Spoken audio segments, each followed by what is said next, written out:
Yo, what's up, y'all? Iskosi Umfundisi. We were just talking about, what I'm saying, about how the term progressive means white supremacy. It's right, a lot of cats around here talking about they progressives, but they don't really know what progressive is. Progressive means white supremacy. It always been when you take it back to the base bait and the root of the movement. Okay, this one, it's about Woodrow Wilson, who's called the Godfather of Liberalism. Another white supremacy term.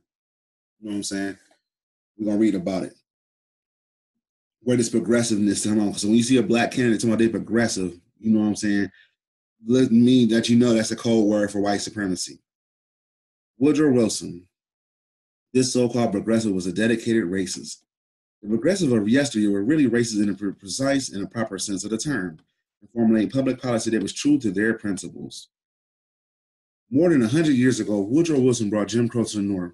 He had been inaugurated on March 4th, 1913, at the cabinet meeting of April 11th. His Postmaster General, Albert Bergerson, suggests that the new administration segregate the railway system, mail service, and the Treasury Secretary, William G. McAdoo, who would soon become Wilson's son-in-law, chimed in support.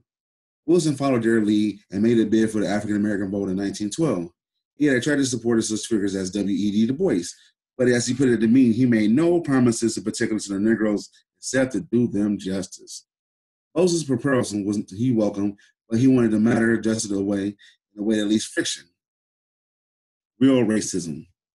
Today's self-styled progressive are the one with a considerable advantage to label as racist as those who object to their attempt of social engineering. They are wise well to take the reins in their rhetorical assessed rub of curb the enthusiasm for administrative state. But the progressives of yesteryear on whom they model themselves were really racist in the precise and proper sense of the term, formulating public policy that were true to their principles. In the late 1920s and the late 19th and early 19th century, ordinary Americans were generally had been in the grapes of ethnic prejudice of one sort or another. The progressives of the time were not, however, ordinary men, and they knew it. Like their successors today, they dominated American universities with some justification. They thought of themselves as an intellectual elite, and with rare exceptions, they enthusiastically embraced eugenics and racial theory. The abhorrence racial prejudice in their contemporaries were grounded in the fact that they looked to be the truth taught by science and the devotees of rational administration, the conclusion of all other concerns. This is the public policy conforms to the dictate of the new racial science. Wilson, our first professorial president, was a case in point. He was a very modern progressive.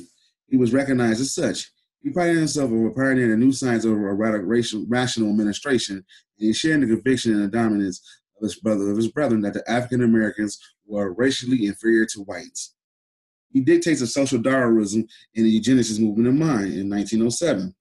He campaigned in Indiana for compulsory sterilization of criminals and the mentally retarded. And we got to talk about that. You know what I'm saying? They were sterilizing black people then. He called black people criminals. And you can look that up. That's fact. He was sterilizing black people. That was a whole law against. It was Nazi Germany over here before it was Nazi Germany. And in 1911, while governor of New Jersey, he proudly signed such bill into law. Prior to the segregation of the civil service in 1913, appointments had been made solely on the merit of indication by the candidate's performance on the civil service exam. Therefore, racial discrimination became the norm. Photographs became required, and by the time of the application, African Americans knew they would not be hired. As the existing workforce was segregated, many African Americans were dismissed in the postal service. Others were transferred to dead letter offices where they had no contact with the general public. Those who continued to work at the municipal post office labored behind the scenes, out of sight, out of mind. When the National Association for the Advancement of Colored People, NAACP, and the National Independent Political League adjusted to the new policy, Wilson, a Presbyterian elder who was nothing if not high-minded, vigorously defended it, arguing that separation or segregation was in the interest of the African Americans. Segregation, not separation. That's my fault. For 35 years, segregation in the civil service would be public policy. It was only after Adolf Hitler gave eugenics and scientific racism a bad name, they the same shit. You know what I'm saying? The liberals, progressive, Nazis, they the same shit. That segregation became seenable, objectable. Progressive black white supremacy. If Wilson's new policy encountered little opposition, it was because of the change of sentiment had taken place. Jim Crow had not been a norm before 1890, even in the Deep South. As C. Vance Woodrow noted 60 years ago in A Strange Career of Jim Crow, it became the norm there only when it was received sanction from the racist progressives in the North. Their influence was profound and pervasive. In 1900, E. L. Gotkin, the father of the longtime edition of The Nation, a Jewish guy, seen the handwriting on the wall.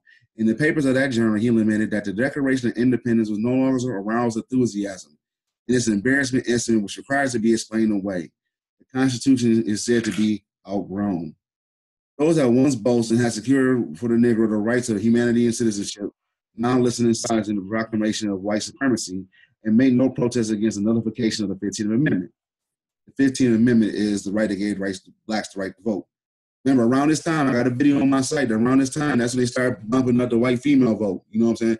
Matter of fact, Wilson is the president that signed it in. The white female vote was based off of white supremacy. You know what I'm saying? Really read about them, you know, Susan B. Anthony's and all that stuff like that. It wasn't like that. You know what I'm saying? They was racist too. Wilson, the anti-liberal. Wilson championed the trend identified by Gotkin. In his presidential campaign in 1912, he told his compatriots, "We are the president of a new organization of society. We will march our social stage in a new era of human relationship in a new stage setting for the drama of life. The old political forms do not fit the present problem, and we, like documents taken out of a forgotten age. What Thomas Jefferson once taught us, he contended, is utterly out of date. It is what we used to think in the old-fashioned days when life was very simple. Above all, Winston wanted to persuade his compatriots to get beyond the Declaration of Independence. The document did not mention any mention of the questions of our day. He told the countrymen, it is no consequence to us, and regarded as admittedly of a practical document meant for us by practical men, not a thesis for philosophers, but a whip of tyrants, not theory of government, but a program of action. For these rights of the individual celebrating the document and had limits on the scope of government, complicit with the celebration of those particular rights had no use. They were, he recognized, an obstacle in rational administration, and very short exemplified by his subjugation of segregation of the civil service. For similar reason, Wilson was hostile to the constitutional government provisions and intended as guaranteed a limited government, separation of powers and balancing checks, liberation of authority between the nation and state, distinguishing the American Constitution he regarded as an obstacle to the formation and pursuit of a rational public policy. Government he considered not a machine, but a living thing, accountable to Darwin, not to Newton. Nothing of this organ he could believe, and have his organs offset each other as it checks and lives.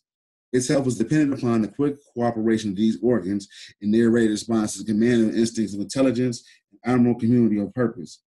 Wilson was first of all there to be called a living political constitution, a Darwinian instruction and practice.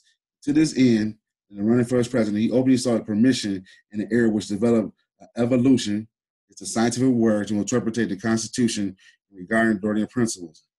You know, when you read this part right at the end of the presidency and open sought as permission in the era and development of evolution, remember how the president was saying he evolved? You know what I'm saying? He was using words like that. He was using progressive words. It was code words, you know what I'm saying? He evolved to this position, whoop-de-whoop. That's progressivism. You know what I'm saying? Today, progressivism eschews social Darwinism and pseudo-scientific racism espoused to the intellectual forebearers. But they oppose racial segregation and sterilization of criminal and the mentally retarded. So they kill them in their sleep. You know, with Planned Parenthood. But they are no less confident with their own righteousness than they were the progressiveness of the late 20th and late 19th and early 20th century. They are no more rights and respect espoused the Declaration of Independence for living in government and constitutional form of their predecessors.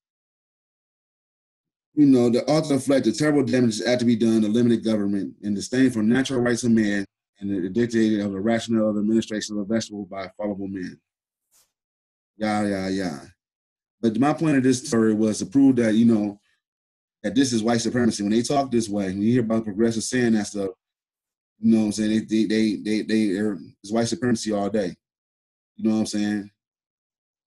So you got to watch what y'all looking at, you know, what you're talking about, you know, when you talk about I'm a liberal progressive and all that stuff. And I gave you a couple, you know, and he's a Democrat. It usually happens to the Democrat people, you know what I'm saying? That's how the liberal wing, or you know what I'm saying, or the Fox wing, or the Fox pack. You know, we should call them the Fox pack, you know, white liberal being the Fox, and the black conservative being, you know, white conservative, being the wolf. You know, but that's how foxes get down. You know what I'm saying? So, but he just made, this one just made it known. He was just off rip, I'm not fucking with you. You know what I'm saying? But this is the backing of it. You know what I'm saying? The fox ain't slick. Then we know where the fox come from. Chase the fox back to the hen house. So when you don't fall for this progressive liberalism thing, when you see a black person talking about that, they have been miseducated deeply. You know, they had eugenicists. They were sterilizing our people. They was doing all type of stuff like that. You know, as I read to you, you know what I'm saying? Compulsory sterilization. And this compulsory sterilization of criminals and retarded, you know what I'm saying? And then so-called mentally retarded, you know what I'm saying? It was composing black people. They caught you like, you know what I'm saying, jaywalking. You got sterilized. You got your nuts clipped. Real talk. Look it up. And this was in 35 states. In fact, it was more people had this law in the Union at that time in the United States than, it was like 35. Yeah, about 35. So, you know what I'm saying? You look it up. About 35 states had this law on the docket.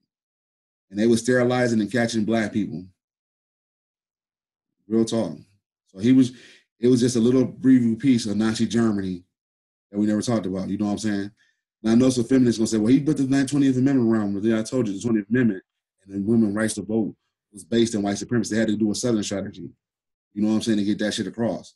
Which is, you know, we're going to outrank these niggas in the vote. And that's what white woman said. White women proved that shit in the last election that just passed this past week.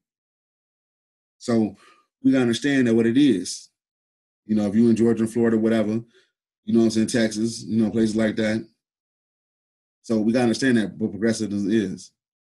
Hey, it's Iskosi Umfundisi. You know what I'm saying? Subscribe to the channel. Much love. We're going to talk about stuff like this, man. Much love.